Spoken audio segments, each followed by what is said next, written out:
Hello, જય શ્રી કૃષ્ણ. તો આજે આપણે બનાવવાની છે ઇડલી. તો એના માટે જો આપણે સરસનો ડો આ તૈયાર થઈ ગયો છે ઇડલીનું.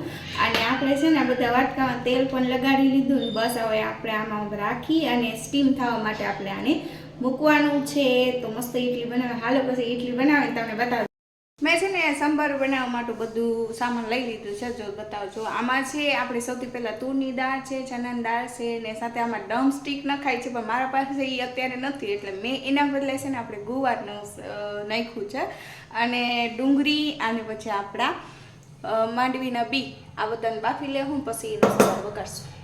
આપણને છે ને અહીંયા જો આપણે સંભારામાં તો દાળ ને એ પણ બાફવા મૂકી દીધી છે, સંભારાનો બધો મસાલો. અને સાથે જો આપણે છે ને અહીંયા ઇડલી બાફવા મૂકી દીધી છે. અને હવે વાગ્યા છે 7:30. તો દૂધ દીવાનો ટાઈમ થઈ ગયો છે. હાલો આપણે પણ દૂધ દીવા કરી આવીએ ને આ બધું એના રીતે ચડી જાય.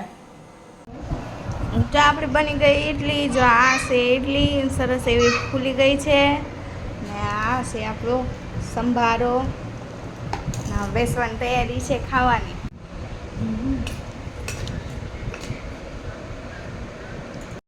બધાને જોરદાર ભૂખ લાગી, બધા ખાવા બેસી ગયા ફટાફટ. ઇડલી સંભાર કેવું બન્યું? એ કેવું છે ખરા કે તારીફ કરો પપ્પા.